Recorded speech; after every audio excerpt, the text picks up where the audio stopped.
नमस्कार। चलिए आज मॉडर्न इंडियन हिस्ट्री के उस चैप्टर को खोलते हैं जहां से सवाल आना आप समझिए तय है। जी हां, हम बात करेंगे ब्रिटिश इंडिया की सबसे पावरफुल पोस्ट्स की, गवर्नर जनरल्स और वाइसरॉयज की। कंपनी की शुरुआत करने वाले रॉबर्ट क्लाइव से लेकर आज़ादी के वक्त के लॉर्ड माउंटबैटन तक, इनकी पॉलिसीज ने हिंदुस्तान का नक्शा और इतिहास हमेशा हमेशा के लिए बदल दिया। और देखिए, जब मैं कहता हूं सवाल आना तय है तो इसका मतलब है कि आरओ हो या यूपीपीसीएस, कम से कम 2 से 3 सवाल आपको सीधे सीधे इसी टॉपिक से मिलेंगे। तो अगले कुछ मिनट आपके स्कोर के लिए बहुत ज्यादा जरूरी होने वाले हैं। लेकिन हाँ, असली प्रॉब्लम तो ये है, अरे भाई इतने सारे नाम, इतने सारे साल, फिर उनके काम याद कैसे रखें? कंफ्यूजन तो होता ही है। कौन था पहला गवर्नर जनरल ऑफ इंडिया? सती प्रथा किसने बैन की? रेलवे कौन लाया? बस इसी कंफ्यूजन को जड़ से खत्म करने के लिए आज हम यहाँ हैं। इसीलिए हमने इस पूरे टॉपिक को एकदम स्ट्रक्चर्ड तरीके से इन 5 सेक्शंस में बांट दिया है। हम हर गवर्नर जनरल और वाइसरॉय को आसान सी मेमोरी ट्रिक्स के साथ याद करेंगे ताकि एग्जाम हॉल में कोई गलती की गुंजाइश ही न रहे। तो चलिए शुरू करते हैं। तो पहला दौर है कंपनी राज का, जब ईस्ट इंडिया कंपनी ने भारत पर अपनी पकड़ को मजबूत किया। इस दौर के हीरो या कहूं विलन थे गवर्नर जनरल्स, जिन्होंने ब्रिटिश साम्राज्य की नींव रखी। तो कहानी शुरू होती है वॉरेन हेस्टिंग्स से। इन्होंने बंगाल में ड्यूल गवर्नमेंट यानी दोहरी सरकार को खत्म किया। ये एक ऐसा सिस्टम था जहां कंपनी के पास पावर तो थी पर कोई जिम्मेदारी नहीं थी।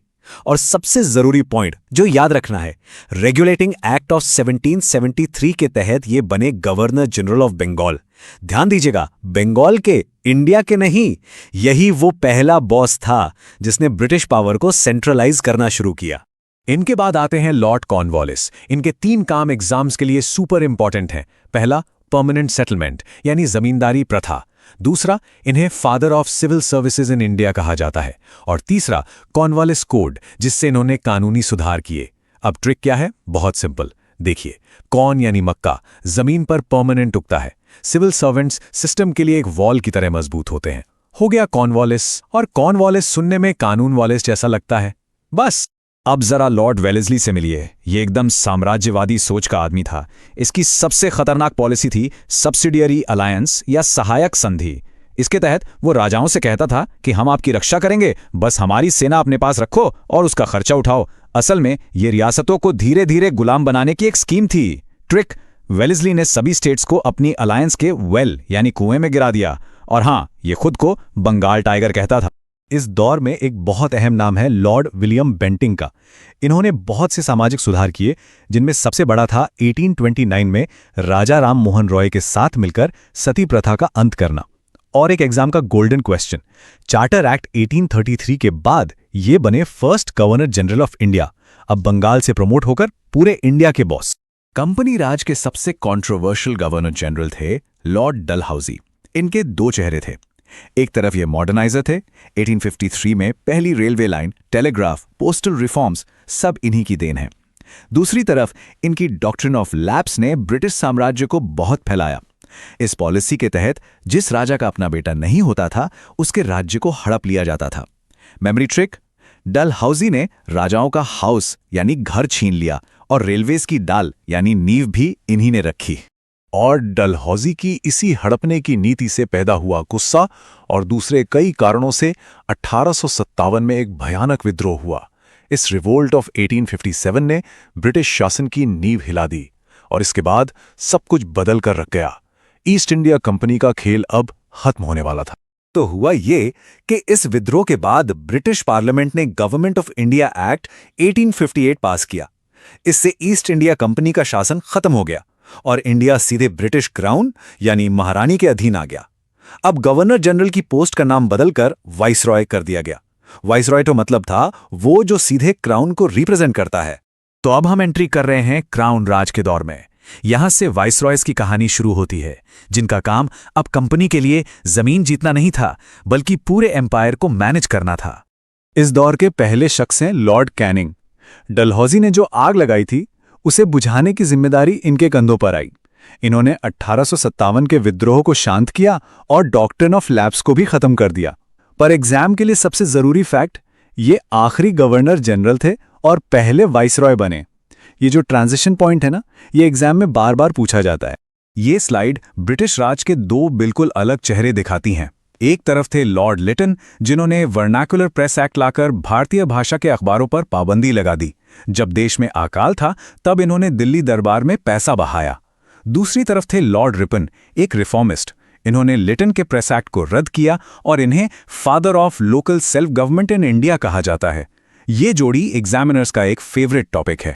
अगला नाम है लॉर्ड डफरिन का। इनके टाइम पर बहुत कुछ नहीं हुआ, लेकिन एक ऐसी चीज हुई जिसने आजादी की लड़ाई की दिशा ही बदल दी। 1885 में इन्हीं के कार्यकाल में इंडियन नेशनल कांग्रेस यानी आईएनसी की स्थापना हुई। ये एक ऐतिहासिक घटना थी। और अब मिलते हैं ब्रिटिश राज के सबसे बदनाम वॉइसरॉयज में से एक से, लॉर्ड कर्जन। एडमिनिस्ट्रेटर तो ये काबिल था, लेकिन इसका एक काम इसे इतिहास में हमेशा के लिए कंट्रोवर्शियल बना गया। 1905 में पार्टीशन ऑफ बंगाल। इसका मकसद था divide and rule. Memory trick, Bengal का पार्टीशन इंडिया पर एक करसॉन यानी अभिशाप था। करसॉन से कर्जन। यहां से ब्रिटिश राज का आखिरी चैप्टर शुरू होता है। अब वाइसरॉयज को एक फुल फ्लेज्ड आजादी के आंदोलन का सामना करना था, जिसकी नींव उनके ही पूर्वजों ने रखी थी। इस फेज को हम फास्ट फॉरवर्ड मोड में देखेंगे, हर वाइसरॉय को उसके सबसे बड़े इवेंट से जोड़कर। पहला, 1911 में लॉर्ड हार्डिंग के टाइम कैपिटल कैलकाटा से दिल्ली शिफ्ट हुई। फिर 1919, एक काला साल, लॉर्ड चेम्सफोर्ड के टाइम जलियांवाला बाग का नरसंहार हुआ। इसके बाद 1931 में लॉर्ड इरविन ने गांधी जी के साथ गांधी इरविन पैक्ट साइन किया, जो आज़ादी की लड़ाई का एक अहम मोड़ था। और 1947 में आते हैं लॉर्ड माउंटबेटन, ब्रिटिश इंडिया के आखिरी वॉइसरॉय। इन्हें काम दिया गया था सत्ता हस्तांतरण यानी ट्रांसफर ऑफ पावर का। इन्होंने ही 3 जून प्लान, जिसे माउंटबेटन प्लान भी कहते हैं, पेश किया, जिसके आधार पर भारत का विभाजन और आज़ादी हुई। चलिए, अब वक्त है एक सुपर फास्ट रिवीजन का। जो भी हमने अभी तक सीखा है उसे 60 सेकंड में कंसोलिडेट करते हैं, ताकि सब कुछ दिमाग में छप जाए। तो चलिए दोहराते हैं। हेस्टिंग्स, बंगाल के पहले governor general.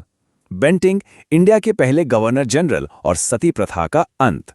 Dalhousie, doctrine of lapse और रेलवेज। कैनिंग, पहले वाइसरॉय। कर्जन, बंगाल का विभाजन। और माउंटबेटन, आखिरी वाइसरॉय और भारत का विभाजन। ये हैं वो 6 नाम जो हमेशा याद रखने हैं। रिवीजन तो हो गया, अब टेस्ट की बारी है। मैं आपसे 5 सीधे सवाल पूछूंगा जो एग्जाम्स में आ चुके हैं। देखते हैं कितना याद हुआ। सवाल नंबर 1, भारत के पहले गवर्नर जनरल कौन थे? सोचिए, ये थे लॉर्ड विलियम बेंटिंग। सवाल नंबर 2, डॉक्ट्रिन ऑफ लैप्स किसने शुरू किया? बिल्कुल सही, डलहौसी ने हाउस छीन लिया, लॉर्ड डलहौसी। तीसरा सवाल, इंडियन नेशनल कांग्रेस किस वाइसरॉय के टाइम बनी? ये थे लॉर्ड डफरिन। चौथा, father of local self government किसे कहते हैं? वो थे लिबरल लॉर्ड रिपन। और आखिरी सवाल, ब्रिटिश इंडिया के आखिरी वाइसरॉय कौन थे? बिल्कुल, लॉर्ड माउंटबेटन।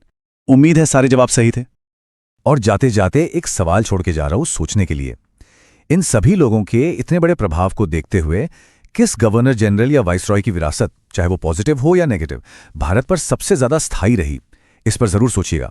अगली बार मिलेंगे एक नए टॉपिक के साथ। धन्यवाद।